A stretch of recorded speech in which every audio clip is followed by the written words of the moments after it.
Hey, out there, Facebook, YouTube, Instagram. No, not Instagram. Sorry. Don't even know why I said that. I hardly ever go live on Instagram. But I got a studio guest in the house for you guys today. And I'm like looking around to where the camera is because we're trying to do a two-shot. And getting you into the two-shot was a little challenging. So it's a little bit awkward the way the setup is. But live in the studio with Josiah Dan is so great to have you here. Thank you for coming in. And a real quick note, Jay Cherry here, I didn't say that, but you can sign up for my mailing list at jcherrypresents.com. Thank you for your support and generosity to help us keep doing what we're doing. I met Josiah last year in Hartford, and he gave this most incredible speech that just blew my mind away. And I just had to interview him. So we tried to do an interview last year when I met him, but he got picked up by the infamous, I won't even say his name, but he's the most banned person on the internet. So he got picked up by that banned video show. And anytime I try to have Josiah in to do an interview, we are censored. He can't get through. He couldn't get through Skype. He couldn't get through Google Chrome, which allows me to do an interview mode. So he had to come physically into the studio. Josiah, you're so controversial. I have much infamy, I guess. Yeah. Pretty wild stuff. So a year later that we're here and we're still doing the same thing. We're still in this process of the M word, the jabs, the lockdown, and we got a little bit of give from our king. Oh yes, our amazing king. King Lamont. So he's making all these rules and stuff by executive fiat, which is so frustrating. So Josiah and I met last year up at the Capitol. The Liberty Rally had put together an event, which was really cool. And I believe they're going to still keep doing all the Liberty rallies and stuff. So you had just talked about liberty and free speech, and then also your experience as an RN and knowing the medical world, knowing that. Let's talk a little bit about the whole masking thing. Just bring up some of those points that you had so eloquently said last year in Hartford. Well, the literature behind masking in terms of its effectiveness it doesn't really exist to prove the point. And more recent things that have been coming out from like the head of the FDA has highlighted some of those points. I get the newspaper, the Epoch Times, and they report on a lot of things that you don't hear in other media outlets. And that was one of the things that they were talking about is the connection between social distancing and masking, and how the scientific literature that they say they're basing all of their decisions on the science wasn't really all that scientific. And so the former head of the FDA just came out in a recent article stating that the social distancing methodology is not necessarily supported by science. And so we've been doing things that, for the past over a year now, that have not really proven efficacy. And so in terms of functioning as a nurse or any sort of medical practitioner, we are taught in school that we do things based on evidence-based practice or evidence-based medicine. And it's really frustrating working in a field when they tell you that constantly, that you have to make decisions and do things based on an evidence-based criteria, when in actuality, specifically with COVID for masking and social distancing, we have not been acting in any way, shape, or form based on evidence-based practice. So it's a challenge, and it's something that I have a hard time when I'm doing my job and having to talk to my coworkers or my superiors. And I ask the question, well, where's the evidence-based practice? And they're like, well, the CDC says so. Yeah, that's like the hardest. So to me, that's like one of the hardest things like out there right now, is that there's not this evidence-based practice that we're seeing. Like so the most recent study from the CDC that says masks are efficacious, when you look through the study, you see that they basically base this on some numbers that they pulled, showing that supposedly masking stopped the spread or stopped death, but it didn't show anything of substance. It was like a 0.5% or something like that, and it was really a weird study. Yeah, well, and the longest term study that has been done is the Danish study, and the Danish study has been suppressed from the internet and from most people's viewpoints or viewing, because it says things that our medical establishment in the current age of COVID does not like to hear. And what it has basically told us is that masking amongst population groups has such limited efficacy that there's no real point in doing it. So like if you're looking at it from a vantage point of someone who's immunosuppressed and has comorbid conditions, yeah, okay, take whatever means you can to try and protect yourself. But if you're looking at things that are evidence-based and efficacious, masking isn't proving itself. So why are we doing it? I'm fine with my employer telling me that when I'm in contact with someone who's a known positive COVID or a suspected positive COVID, that we should be wearing masks while caring for them. The problem has now been that we've gone from masks during care, which has been kind of a standard protocol when you're dealing with someone who's got an airborne or a droplet precaution, so things that are spread via like coughing, sneezing, or just breathing. So in the past, we would wear masks while caring for those patients, but during the age of COVID, it has become wearing masks in contact with everyone, which means my coworkers and doctors and any staff that comes into the facility, any patients, any family, if they're even allowed into the stinking departments, have to wear masks. And that's not proven. It's not efficacious by any sort of determination in multiple studies. And so we're making our decisions and doing these things that are not supported by science. But I understand where the healthcare system comes from to state that at least if you're a worker and you're in contact directly, you should wear some sort of protection to do your best to try and prevent transmission. Understandable. I just am not a fan of wearing it 24/7 at work, because now that's the new standard is you can't be at work without a mask on. The only time you are allowed to have it off is when you're in the bathroom or taking a dinner break by yourself. That's the... Now, so a lot of stuff has been coming out too about that, and the whole situation with having that on your face for a long time. And as someone working in the medical field, are you hearing people complaining about it? How are you yourself feeling health wise? I hate wearing the mask. Yeah. The only place that I will wear it is when I am at work or when I am forced through frustration to have to put one on to go into a business. I, for the most part, will refuse masking to go into a business. I tell people that I don't wear a mask for a medical reason. They're not allowed to ask why. And if they do, I can cite the HIPAA law that tells them that my private information as a citizen and as someone who has healthcare conditions is my own business, not theirs. So for the most part, that works. Sometimes I deal with establishments that just have it stated as a protocol or a policy that now since COVID that you have to wear a mask. So I can't argue with them with their business policy, because that's their business policy if they actually have it written as a policy.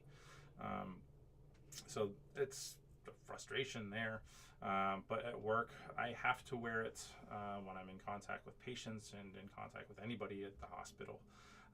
And I have to wear something called a PAPR, because I can't wear an N95 mask because I have facial hair, number one.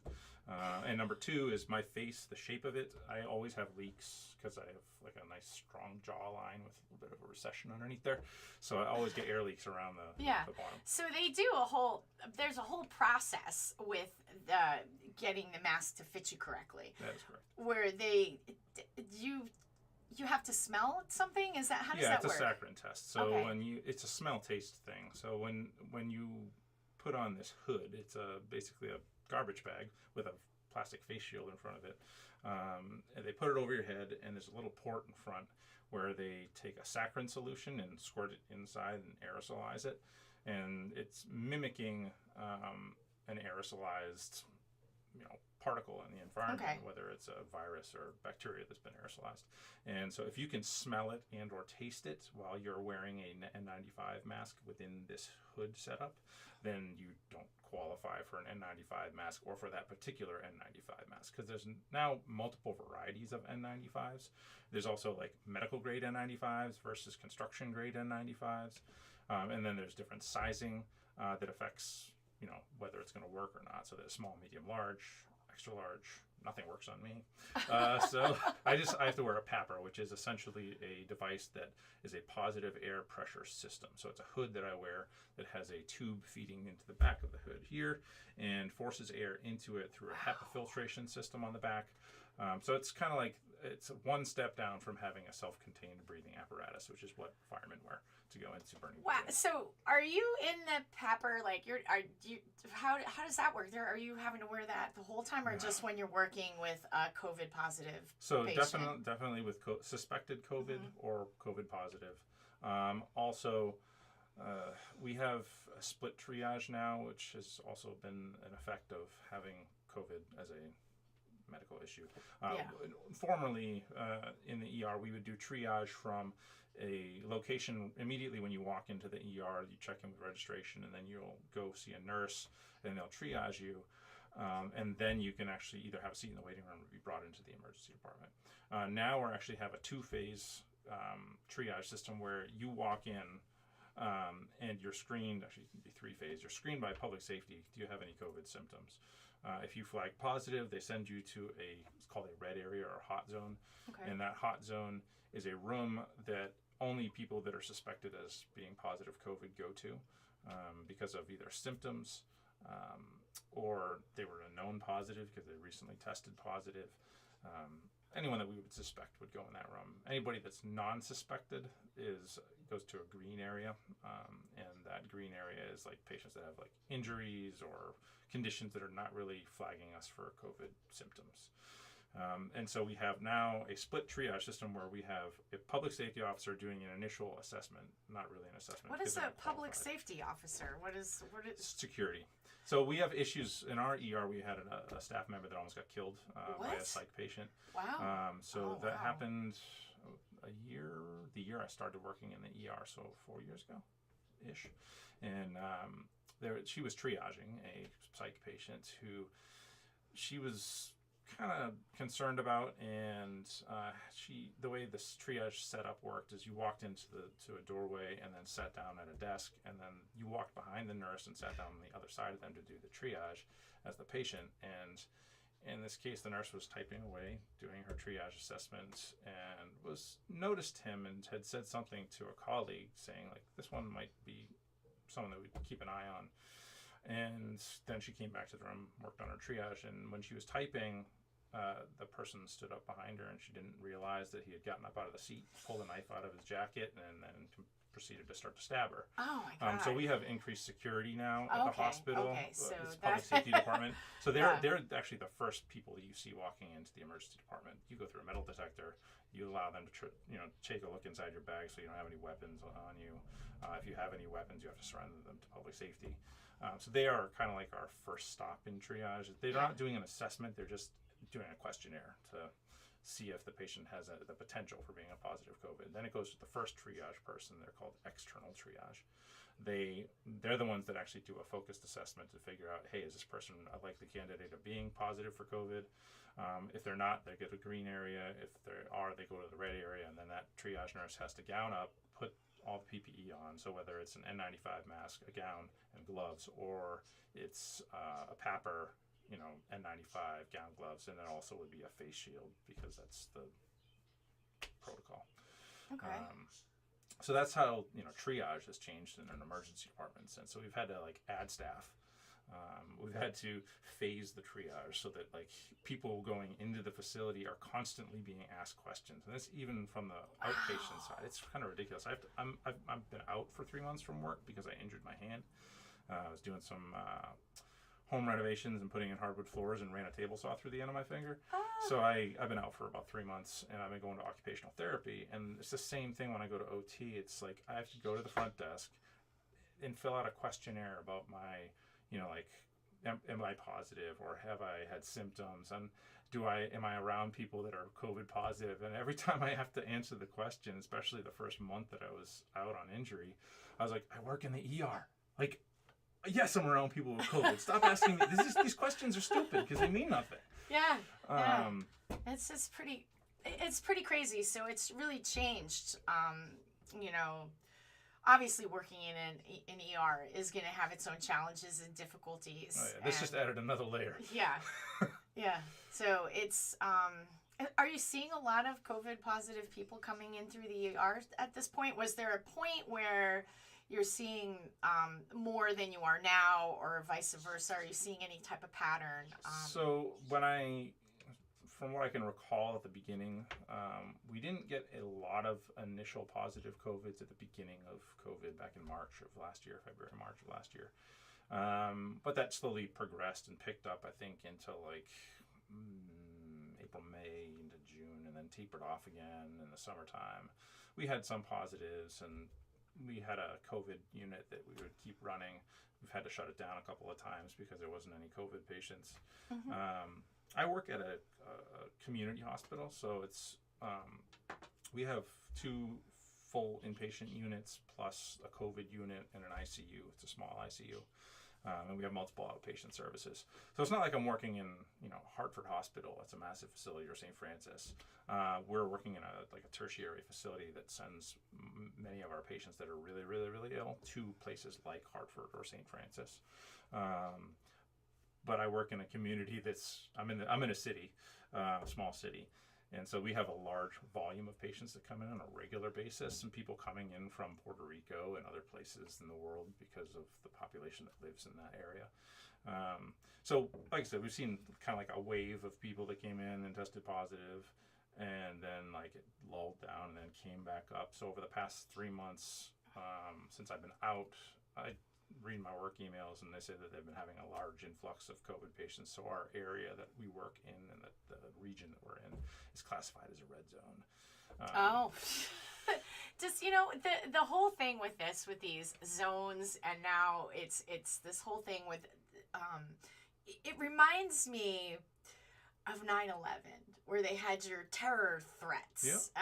And so now what I'm so worried about, when 9/11 happened, and I remember thinking at the time, wow, this is really scary because this is this unknown enemy, this is worse, because then it was, you had like these terrorists, they were coming from, they said it was Osama bin Laden, or it was the Iraqi, it was Saddam Hussein, or whatever monster they were trying to get. Now, It's everyone. It's everyone. And I think to myself, how did we get here?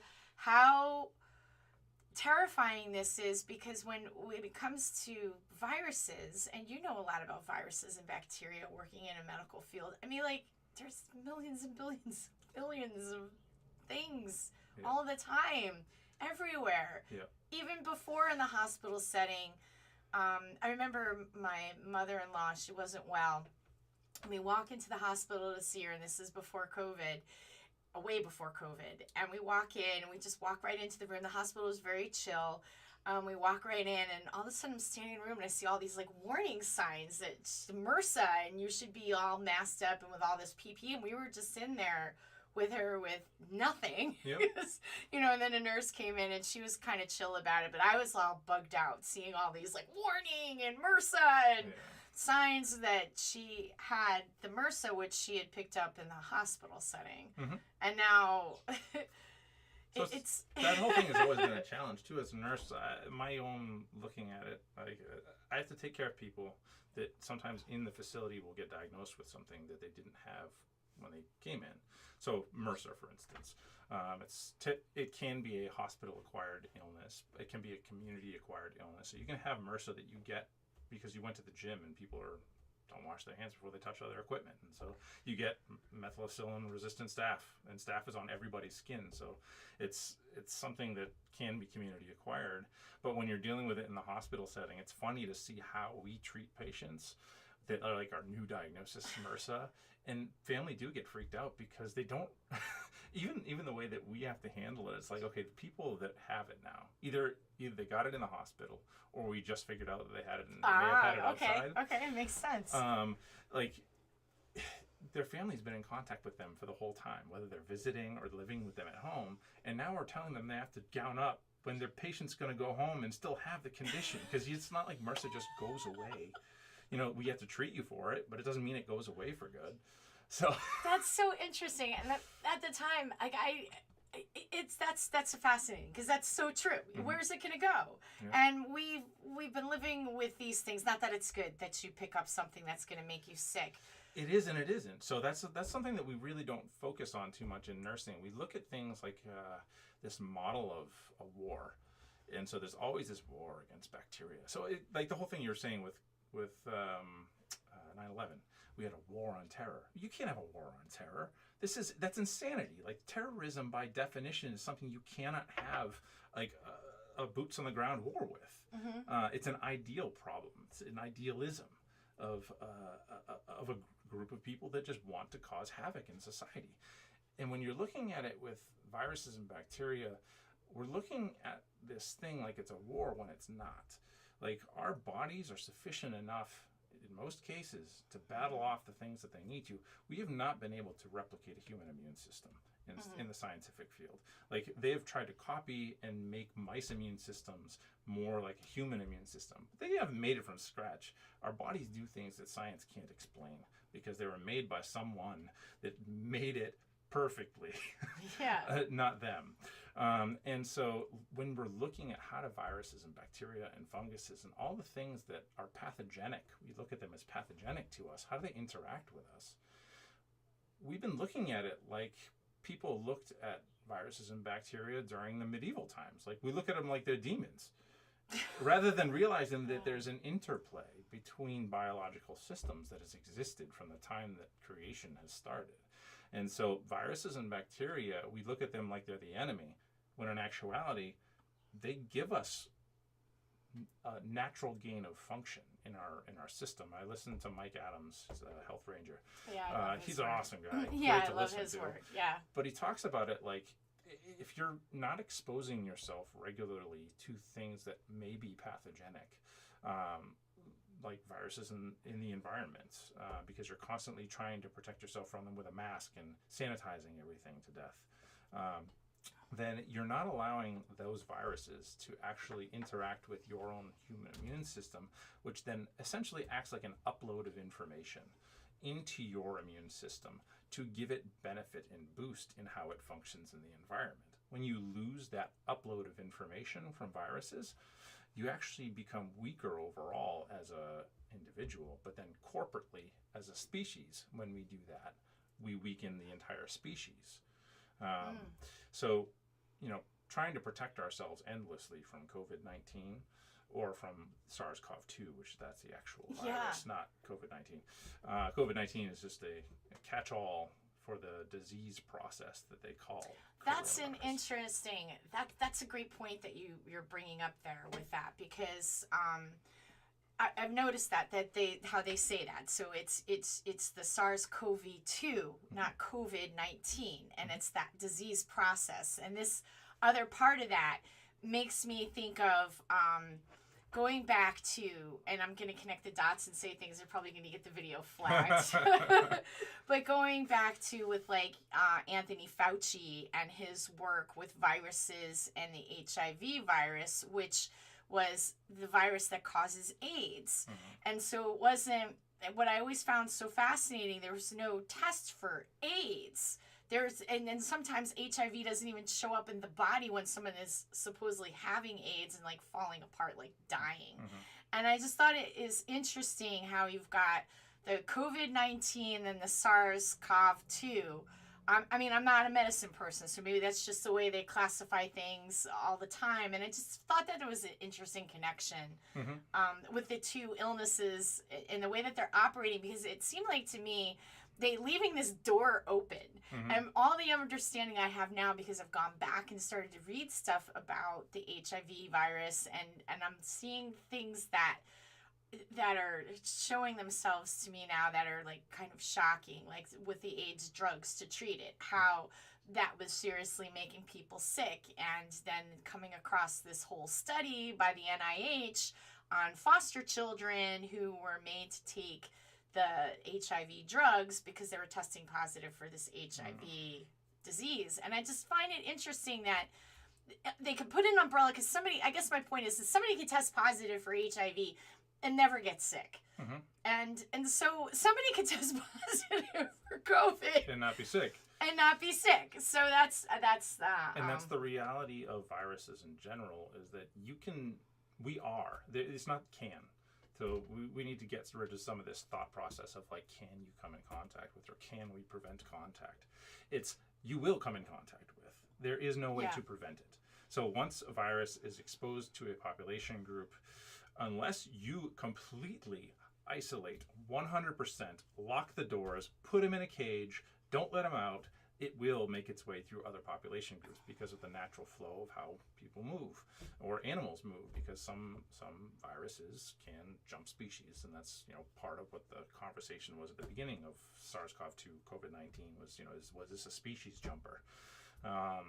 But at any rate, we can't protect ourselves from exposure completely, and so allowing it to run its course is just how nature works. That's what I always thought.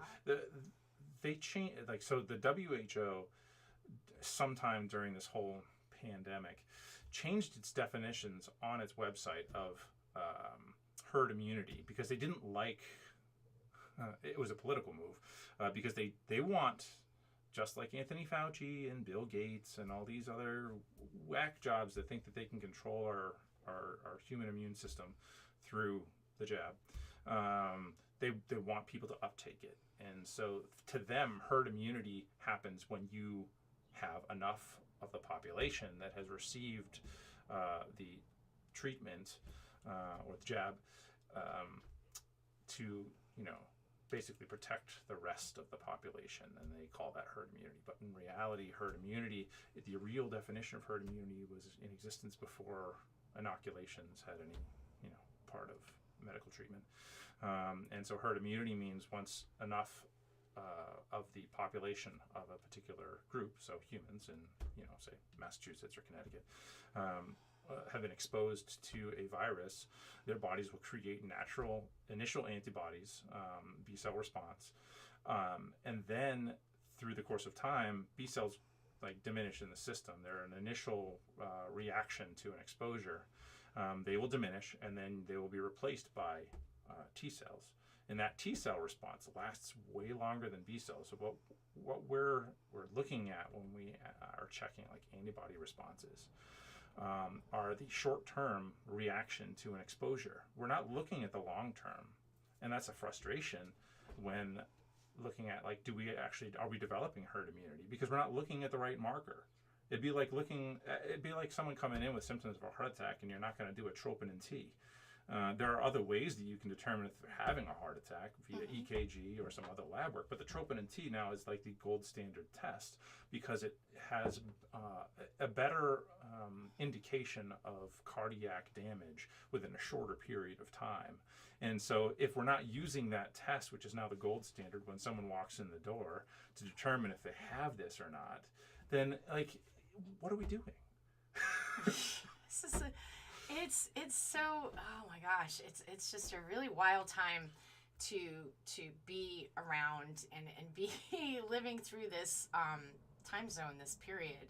Actually, I'm just trying to get this little thing into focus here, just a little bit there. So sorry, lost my train of thought. So with this process that we've all been living through, your other side of your passion is outside of the medical field, is just in the respect of liberties. Mm-hmm. So how do you see the world where we could be having how can we have liberty in this type of biosecurity state? It's not possible. Yeah, we're dealing with two antithetical systems that are at war with one another, and those antithetical systems are put in place through a couple of mechanisms, and it's really frustrating to watch. Is that it's really frustrating to talk about this too, because my age group is kind of one of the cutoff times of the difference in the understanding of what does it mean to be an American. So I'm 37 years old, and I was raised during a time when in school, in elementary and middle school and high school and college, we focused a lot on the founding of this country, the founding fathers, and how they were instrumental in writing the Constitution. What is the Constitution? What does the Constitution mean? What is the Bill of Rights? All of these things were drilled into us. And so it's a benefit that I have in my own age group that most kids younger than me And when I say kids, I mean people in the next 4 or 5 year age group underneath me don't have the benefit of. And so when they're sold a bill of goods from our government to, that works to erode our freedoms that are guaranteed by the Constitution, they don't pick up on it because they're not educated to actually even be thinking in that vein of thought. Much of the education system, public education system, and to some degree, private education has also been influenced by this, is that there have been large inputs or influxes of communistic thought throughout the past 50 years that have infiltrated into teachers' unions, and it's kind of like the drive towards communism starts with progressive socialism, and that's what we're watching unfold in the United States. So to live in a society where we're told that we're guaranteed these freedoms because they're enshrined in a constitution, and that constitution itself doesn't even give us the freedom, it just expounds that we have them. And that thought process flows from the idea that God, our creator, made us, and he made us different from the rest of creation, and that because we are different and more like him, we are given his image, that we have certain things that are guaranteed to us, which are our rights given by him. So we are free. Yeah. We have the ability to make decisions on our own, and that's an idea that is enshrined in the Bible. Is that I can tell you what's right and wrong. I can expound to you the best practices or the worst practices, and it's your choice to do what you would do. My hope would be that you would do what is righteous and good because it's good for you, it's good for me, it's good for everyone in society, but it doesn't make you do that. So that's an enshrined idea within the Bible, is that we have a free choice, a free will to exercise in our lives. And so these things that have been enshrined in our Constitution have been handed to us by men that had a lot of forethought because they watched tyranny in the society they came from. They came from the British Empire, where they were in the colonies not treated as equals, thought of as lesser, and so they looked to other groups that have liberated themselves. And much of our Constitution actually comes from the Scottish Declaration of Independence that was after the movie Braveheart, William Wallace and Lord Bruce, who was the King of Scotland after they had their own little revolution against the English. The Scottish Declaration of Independence enshrined these ideals that much of our Constitution is drawn from. So we looked at other societies and other groups that liberated themselves and said, hey, what makes a people free? And how do we make these declarations to a group of people that are telling us that we can't have these things? And then what do we do about it? So we're now at another precipice point in our own society where our political officials, our corporations, and this is a big problem, is that corporations have now gained traction enough to sway political opinion because a small number of corporations control many things within our society. And so, organizations like Facebook and YouTube and Google, they don't just have an impact on the internet. They have an impact on the ideas of things. Yes. Because they funnel money into a lot of different avenues. And like pharmaceutical companies, for instance, I had brought some articles just to kind of reference from, but there's lots of things that if we look at how our government had set up organizations that were supposed to protect us as citizens, like the CDC and the FDA, the intent was good. Like, we need to have a governing body that can actually evaluate what a corporation is selling to the population and make sure that it's not just something that benefits the corporation, that it actually has a public benefit or a public good. Well, those very organizations have now been hijacked by the corporations that they were supposed to protect us from. So one of the articles I brought was about mesh implants that have been used for bladder surgeries or hernias. Yes. And because of the influence of corporations that have made mesh implants, for instance, those companies had enough power and clout and authority to kind of funnel more money to the FDA and to help them to get certain things passed in terms of whether it's legislation because they lobby, or through the people that run the FDA or evaluating the components of things that are in their products. Mesh implants have largely been allowed into society because of the influence of corporations to affect how policy decisions are made through the lobbying and through the money. And now, since like the article describes, like once one mesh implant gets made, then other companies start to make similar mesh implants. And then the FDA changed its law to state that, well, now that there are these mesh implants that have been introduced into society and we've seen public benefit for them, we don't have to evaluate each individual mesh implant. We're just going to use the original as a placeholder or like as an example or the exemplar and say, well, this one works, so the rest of them are going to work. So they don't evaluate all products anymore.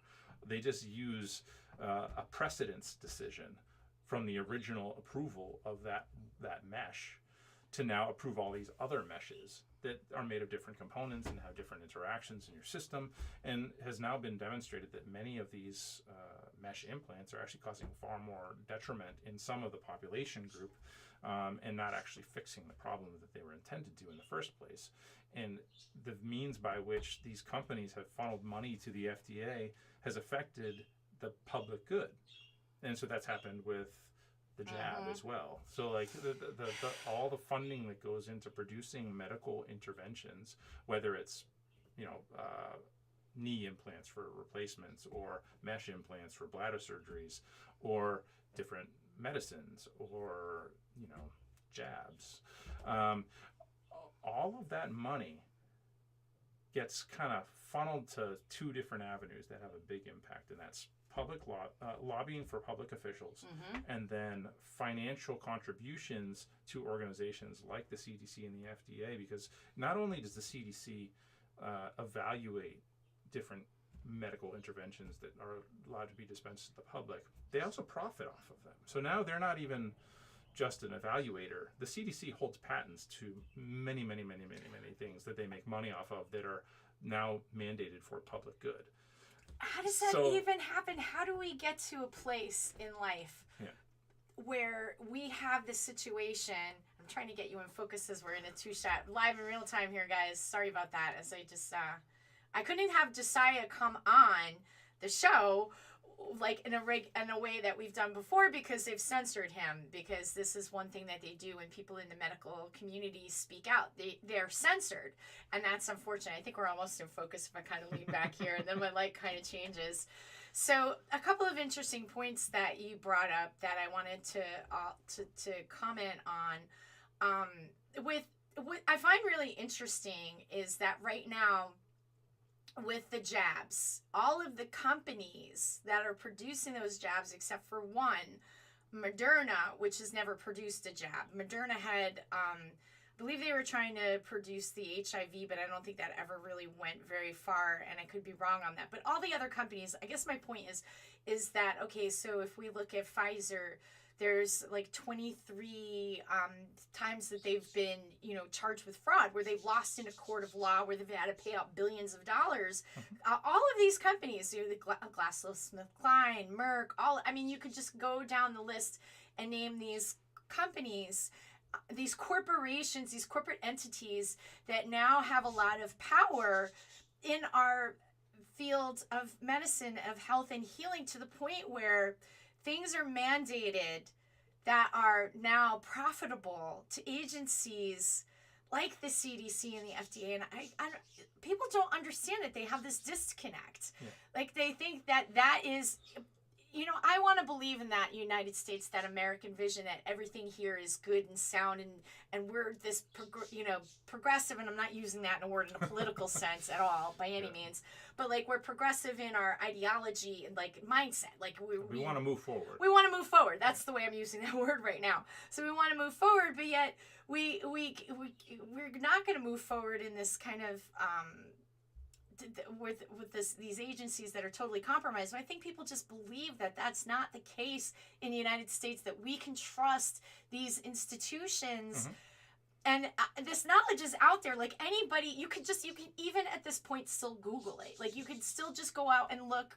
I'll pick on Merck because I've done tremendous amount of research on the pharmaceutical giant Merck, who's now going to be teaming up with Johnson and Johnson, which is, and it's interesting when you start to read about these companies. So the Johnson and Johnson jab is, then they got Janssen, and which is part of that. Like, what is that? But anyway, beside all that, they're teaming up. So Merck and Johnson, both of which, if we look at just Johnson and Johnson, we've got the Sackler connection with the opioid crisis. Okay, so how are we trusting just that alone, right? So the opioid crisis. Then we have just baby powder, which was causing cancer, and they knew it.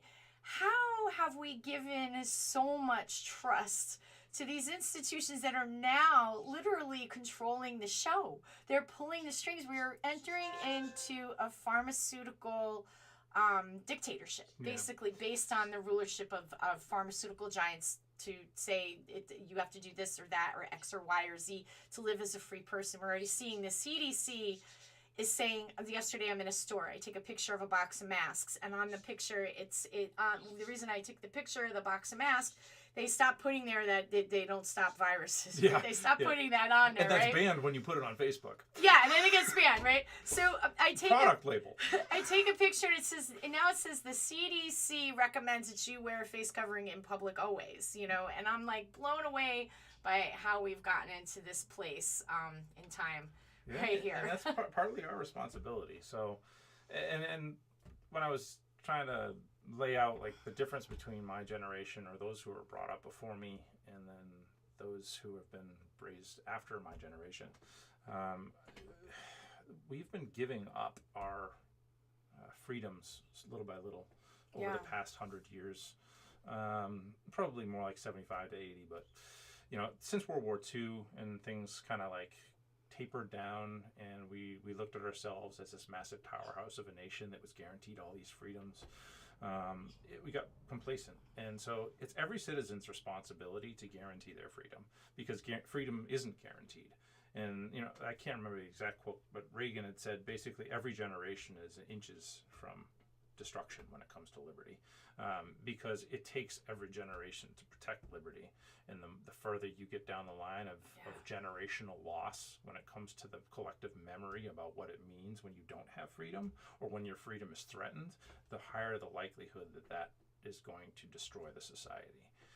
And so, the generation of people that fought for our nation in World War II are now dying off.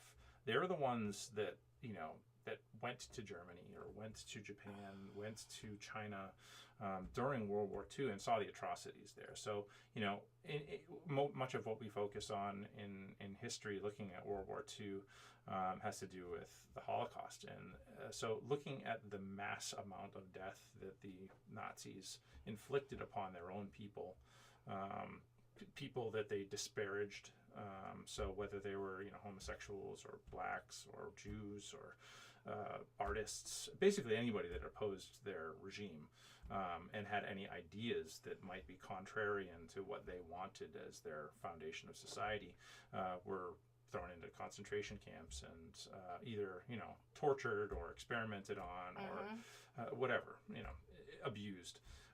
Similar things were happening on the other end of the spectrum when it came to the Japanese as well. So we have these group of people that watched what the Japanese did to the Chinese and to every other culture that they attacked in Asia and destroyed them. They were brutal.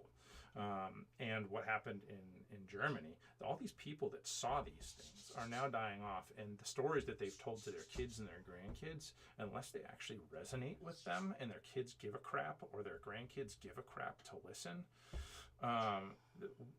that's one of the first layers of loss, is like we have that first person. I'm a historian by first trade, I guess you'd say. I was a bachelor's in history before I became a nurse, and when you look at history, you have like first person accounts. So there's primary sources and secondary sources and tertiary sources. Primary sources are the people that lived through it, the people that can give you testimony and witness of what happened. When you lose that, you lose a layer of history. It's not that we've lost it completely, because they have many recorded accounts, but the more that doesn't get told to the generations that are being raised now, the more they won't have the mind to apply that history to what's happening now. And if you forget your history, as the saying goes, you're doomed to repeat it. And so once we lose that primary source material because we're either don't have the people to tell us the information anymore, or their testimony is not being educated into the society by means of whether it's the parents that tell them or the education system that tells them, then we lose a very big portion of what it means to understand freedom in the face of tyranny. And then we have to rely on secondary sources, and those are like things that are written about what happened by people in either another generation. So they're kind of like a biography. A biography can be a secondary or a tertiary source depending on who's writing it. And so the further we remove ourselves from the reality of history, the harder it is for us to maintain and to protect our freedoms. And so people like me, I was raised by a family of a first generation family, put it that way. My dad was a first generation in the continental U.S. My grandparents came from Scotland to Canada and then to the United States after the Great War, or World War II, sorry. And there was a big influence on his generation to learn what makes America great, because to him, he was a first generation person who came here with two parents that weren't citizens yet. And so the influence on him to understand what happens in American society and what makes us who we are was very strong.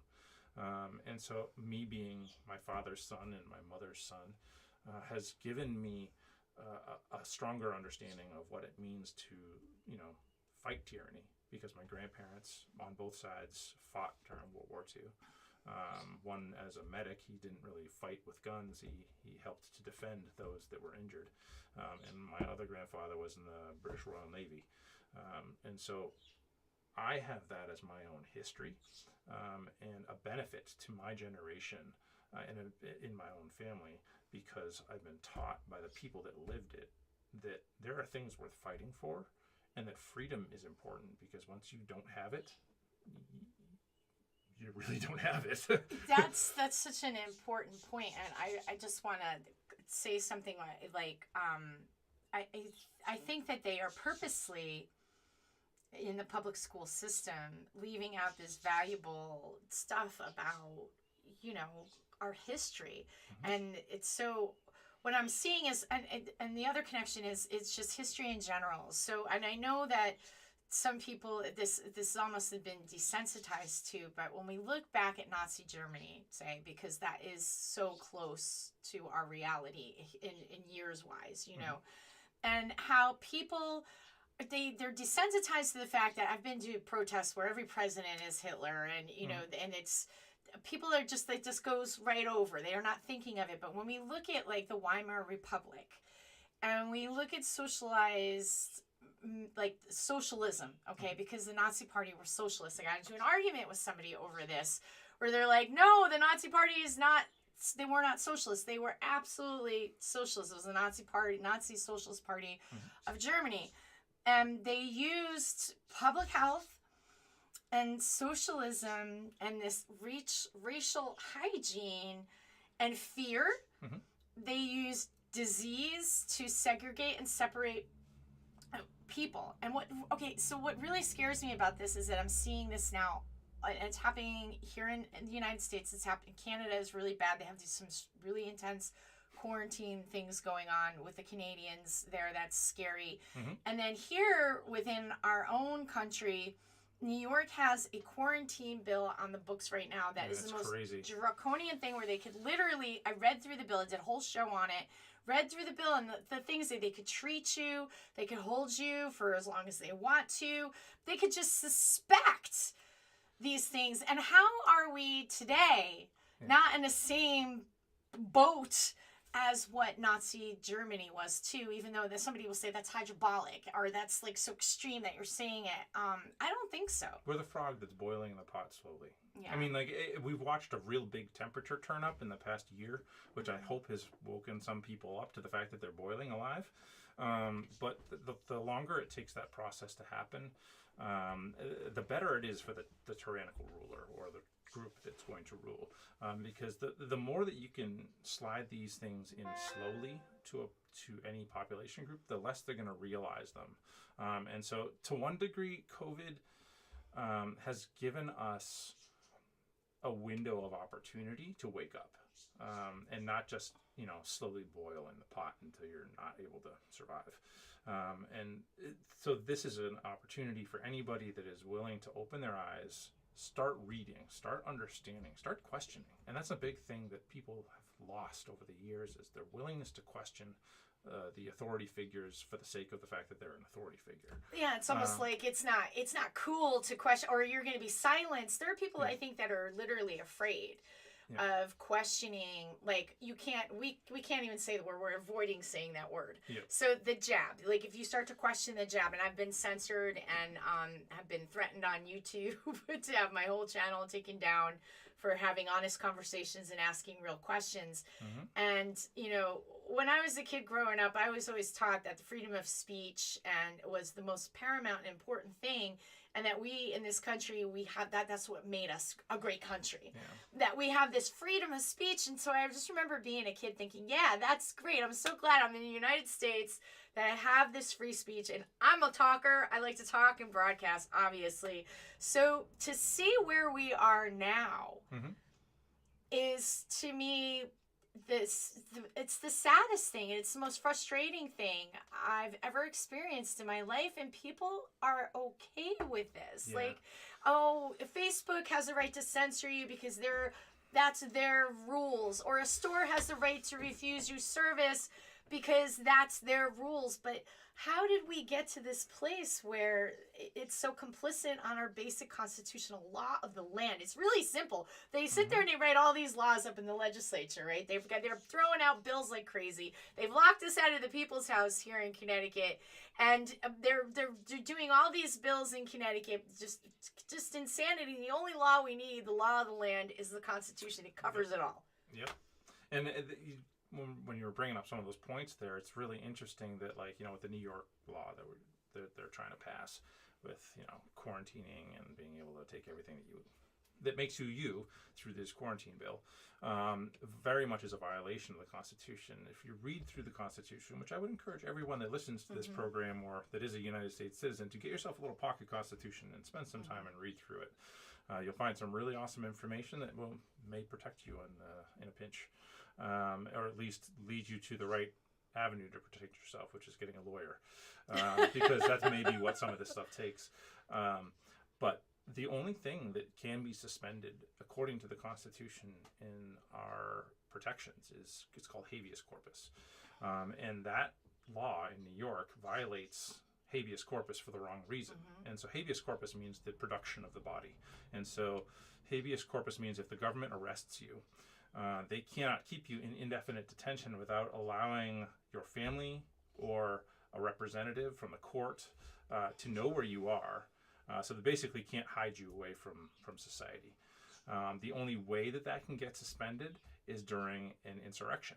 And so that, like what we just watched happen, or the accusation of what was happening on the 6th of January or 5th of January, which I was there. They're liars, 100%. And that just served to prove to me how big of a liar the corporate media is being at an event that goes so over freaking blown with what happened. And I'm not saying what happened inside of the building didn't happen. I think there's a lot of things that we should be questioning about what actually happened inside that building. Right? Yes, definitely. But I was there. It was the most patriotic thing that I've ever participated in my life, and it was amazing. I do not condone breaking into the building because that's a violation of law. I don't condone the people that did it. I understand that there may be people that did it for the right reasons, whatever. But anyways, they were calling it an insurrection. So technically, if that was an insurrection, and it was classified as an insurrection according to law, then they could have, suspended habeas corpus, and anyone that was arrested during that period of time could have been detained without representation for any period of time because it was an insurrection. But that is the only qualification for the suspension of habeas corpus, and that is the only thing in the Constitution that is allowed to be suspended. So every right established in the Constitution, every right under the Bill of Rights, which is connected to the Constitution, is guaranteed, cannot be suspended, cannot be revoked, is not guaranteed by the government, guaranteed by God. That is the only thing, is habeas corpus, the production of the body. And they're trying to violate that too.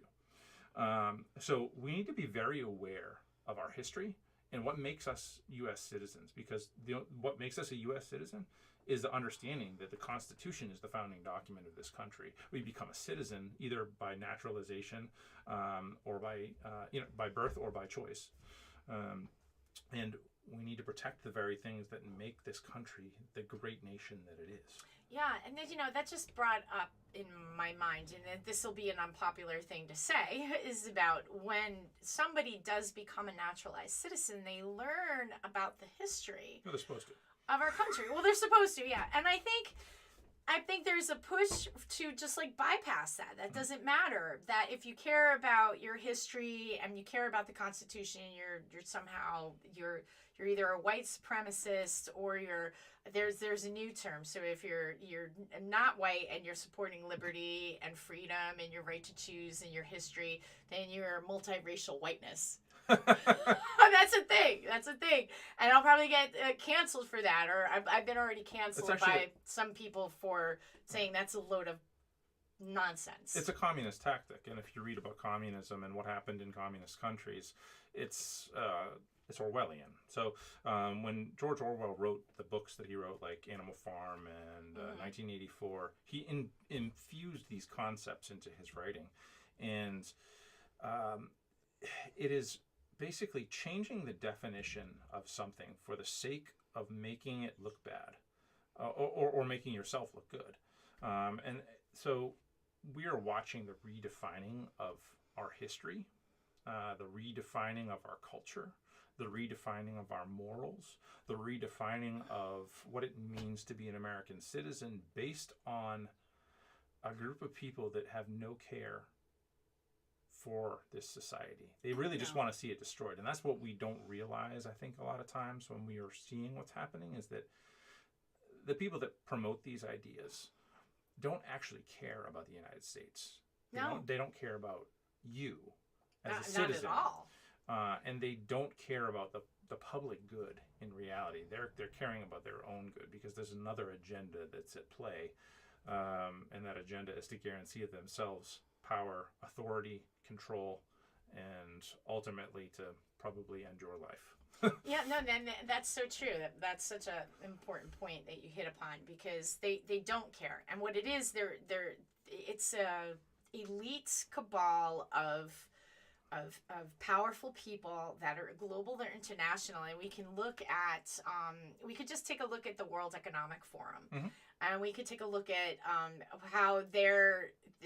how Klaus Schwab and his ilk and Bill Gates and these heavy-duty players are basically creating this world where this is what you're going to have. You're going to have the tippity top of the pyramid of the 1%, the most wealthy, and the thing that they want is just they'll say inclusivity and equal or equity or all this stuff. They'll say these words, these buzzwords. What they're really saying is you will all be poor slaves in service to us. This will be the lords and the serfs. It will be the replication of medieval times. And this is not something that's new, okay? No. So any time in history, if you look back hundreds and 100,000 years ago, whatever, to kings and things like that and living in the Dark Ages is where we're coming to. And one of the things that's stopping that is the whole, we want our liberty and freedom. And you're right when you're talking about that. And with, the younger generations losing sight of that. And I see it, and it's really kind of scary that they're not realizing the importance of the freedom that is going to be stripped from them because they've never had that experience of living under complete tyranny. And even now, I go out, I went to Middletown the other day, and I'm driving around Wesleyan campus, and I was astounded. at the amount of masking that I saw there. Like, I'm like, where are the rebellious young people questioning this? They're at the campus. They're all sitting outside with like masks on. They're walking around outside with masks on. Some alone, some like a group. A lot of them alone with masks. There's one girl, she had 2 of them on, and I'm like driving through there, and I feel like I'm in like the zombie apocalypse. Yeah. And a weird thing with all of that too, which is the very opposite of what you would expect, is that so I come from a conservative family politically and religiously, and you know, I don't want to back talk anybody that's a liberal in terms of their viewpoint. Like, everybody, if you can defend your position and why you think the things that you think, then that's great, and that's a great thing about this country. And actually, the founding of this country was based on a liberal idea, and those people that were the founders of our countries would have been called the liberals of their day. And it's kind of funny because the people that want to defend the Constitution the most, at least now, are following in the footsteps of liberals and their conservatives. And so, like, these liberal ideas have birthed modern conservatism in terms of the protection of the Constitution. So it's kind of weird to see that with this whole COVID thing, that the people that are so willing to jump on board with all these restrictions and limitations of freedom and things that are nonsensical when it comes to science, they're telling you this is based on science when it's not, seems to be the liberals. And I'm not saying that's 100%, because I know there's plenty of people who are conservatives that jump on that bandwagon too, but I just find it in liberal communities to be that people are just like so afraid of this virus that they're always wearing masks, and they get freaked out when you walk within 6 feet of them, like they're gonna die because you got that close. And it's really strange, because those people were the ones in the 1960s and 70s that were opposing the Vietnam War and questioning the authority. Yes, what happened? That's my question. Like, what kind of society have we come to where we're just, I walk around and I can't deal with it. It's just like Kristen says, it's like a Stephen King novel. I agree. It's where are the people that are questioning this? You know, we know people that are questioning this, obviously, but what my point is like, why is it seemingly more? Like, why isn't it more? Like, if we just look at the state of Connecticut, for example, where we have our state house is closed, and they're passing all these laws that have a profound effect upon our life, and they're not passing them yet, but hopefully they don't pass as many as they're trying. And they're blocking the people out, and no one sees a problem with this. They think, oh, it's just the virus. It's not. I mean, it's just not just the virus. It is that they like us not being there. I was in a hearing last year for the banking committee, and Senator Bergstein, who's now senator, she changed her name. She's a senator out of Greenwich. She was a huge proponent for tolls. She's a big fan of public-private partnerships. Senator Kasser. So when she was Senator Bergstein in a banking committee hearing, I heard her say to her colleague, another senator, that public-private partnerships are great because then you don't have to worry about getting all of the dirtiness of the legislature involved, you know, the people. So I'm like sitting there, I'm like just sitting here like, she just says it. It's kind of like saying, yeah, we like being the mob. Yes. We don't want to involve the legislature because we just do whatever the fuck we want. So, oh my gosh. Pardon my French. Yeah. Oh, goodness. Yeah. So I'm blown away by that mentality, that attitude, right? Because to me, that is the process. Why are you a senator then? And then another time I was up at the Capitol, I get there early because I do a lot of filming up there. So I'm always the first one up at the Capitol, and I don't have signage with me because I'm always carrying a camera. So I'm up there, I'm filming stuff that I'm highly supportive of. I'm biased like that.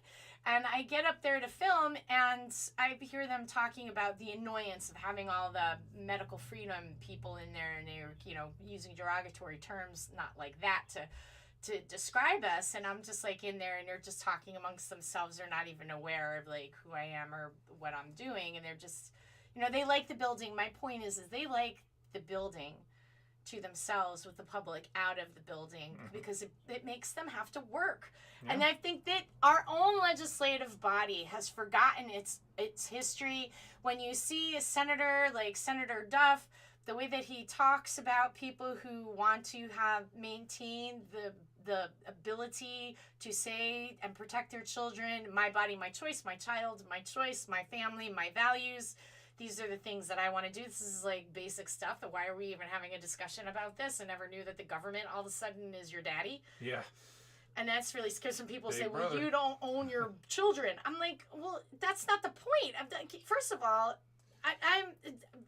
these children are my children to care for. No, I don't like own them like I own a camera or a car.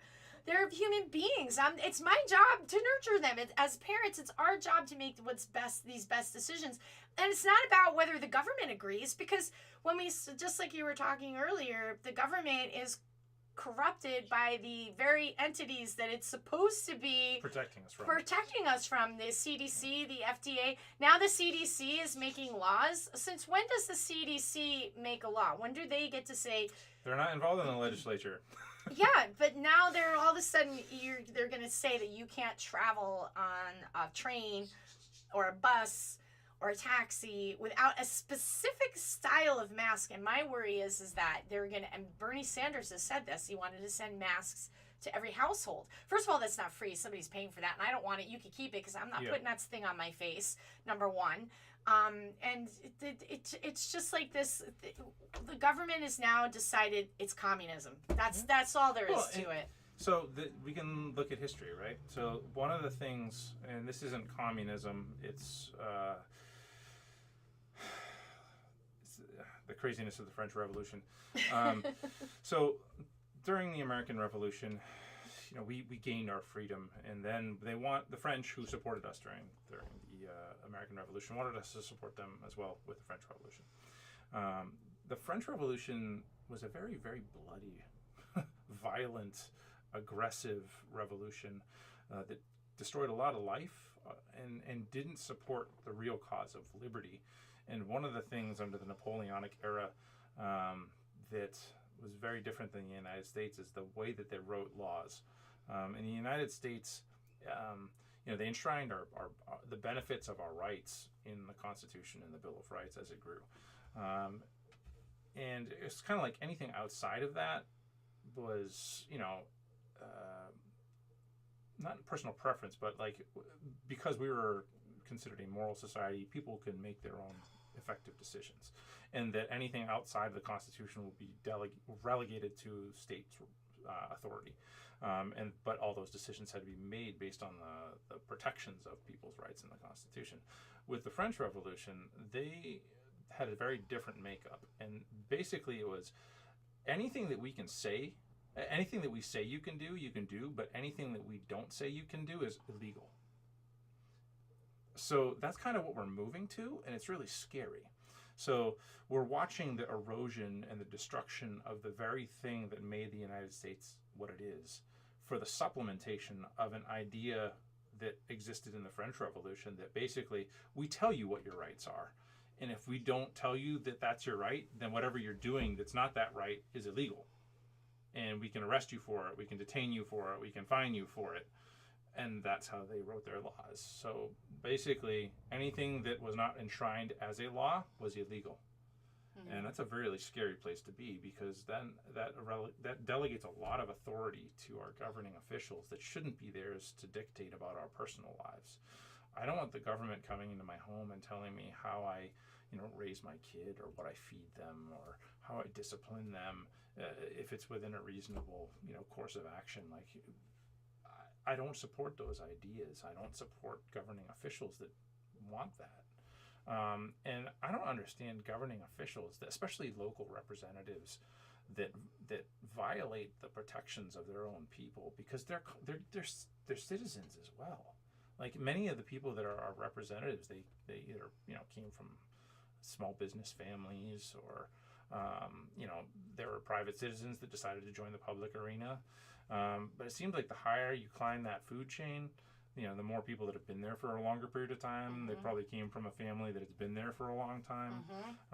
And so like the people that are really high up in the political realm tends to be more wealthy and tend to have been involved in politics for a longer period of time. But the people at the state and local level, we should be expecting them to protect us because they're closer to us, not just by proximity, but like they're more like us, and they should be more like us. They are, to a degree. Like what I'm seeing now here in the state of Connecticut is that we're being infiltrated by so in my district, the 33rd district, which is pretty much a mixture of middle class, working class families, and the way that they redistricted it, so we got Essexes in our district, interestingly enough. And the reason why I'm bringing this up is because our Senator Norm Needleman, is a very wealthy man, and he does not adequately represent this district. And here's the other thing that's very frustrating about this guy. Number one, he's Mr. 5G. He's coming to bring the state of Connecticut 5G. He sits upon Lamont's reopening committee. He's got a very cushy position. He immediately, as being a freshman senator, his first year in office, was put as a committee chair of the banking committee. He's on the energy and technology committee, and he spent $600,000 to buy his Senate seat. So when I was helping his competitor the last election, not this particular election, but the first time he won by like 10 votes. And they had a recount. And I remember before he won, I was so irate and upset because he kept sending these mailers to our house. There was a time in life when I've been registered under every party practically. And there was a time when I was a registered Democrat. I will admit that. But I stayed on the mailing list for whatever reason. I still kept getting these flyers. And I was really upset because these flyers were very glossy, fancy flyers. He was basically calling his female opponent a misogynist. And I'm like, so I send her a message. I'm like, what can I do? I've got like 4 of these flyers. I'm very worried. She's like, he's outspending me 4-1. I don't know what we can do. Like, what can I do to help you? Like, I'm worried that this is going to someone's house. They were making her seem like there was a bill that she voted against with the college rape thing. And when you had a conversation with her about that, instead of the way he twisted it, like it was so easy to twist it, she voted against that, see? So therefore, she's a misogynist and she's for rape. Even though she's got 2 daughters in college and she's a woman, but she voted against the bill because it wasn't a good bill. And even though, they'll wrap these bills up in these fancy packages and say it's for your better good, It's the control of public discourse, and that's that corporate problem that we're running into. So, corporate media is run by 6 companies in the United States, and those companies control corporate media in the majority of our country and in the world. So, like the dispensation of information is very slanted to whatever degree they want it to be slanted by. So any news outlet that we watch is going to be influenced to run stories that are to the benefit of the people that own the company and or to the political officials that they're friends with and give money to. And so people that may represent our ideals better may not get airtime when it comes to not signing a controversial bill or signing a controversial bill. And it's just the same things that we saw happening with Donald Trump and the Conservative Party over the past 4 years in terms of bad press. A lot of it is not even reality. Like, we're watching little snippets of information, quotes that are taken out of context and then told to everybody as if they're the truth when they're not even talking about the very things that the person was talking about in the original context.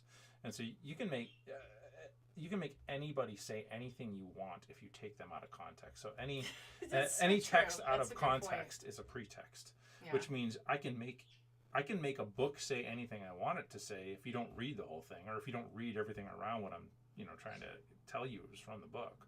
And we did this in college, and it's ridiculous. I was talking to some friends about it over the weekend. I'm not going to argue with people about their perspectives on social issues. I just find it strange that, like, when I was in college, we had to interpret literature from queer theory. So, like, it's What? So when I was in college for What? going for my history degree, one of the newer interpretive methodologies for English lit was queer theory, where you take any book of literature and then you start interpreting it through the lens of a queer individual. So someone that's homosexual or that's not of a typical, heterosexual So vantage point. So strange. we're reading things Wow. into the context of a piece of literature or into history, because it's not just literature that's, novels that we're reading this into. It can be reading it into history, and that's what we're watching happen in our society right now, is the revisionism of history, where you make history say what you want it to say, not what it actually says. And so by, like, tearing down all the statues about our, of people that were influential in the founding of our country, or in the discovery of it, with Columbus, maybe Columbus wasn't the greatest guy in the world, but he still was a historical figure that had an influence on the finding of this country. Maybe he wasn't the first one to find it, because the Vikings found it first, but whatever. I mean, like, when you destroy history and revise it to make it say what you want, you're not talking history, you're talking fiction. And that's what this revisionism is, and that's what people are taught in college. I remember going through this class and being like, we were interpreting Pride and Prejudice from queer theory, and I'm like, this is so ridiculous. It's like, you're interpreting the interactions of a male with a female as if he's really horny because he wants the guy across the room.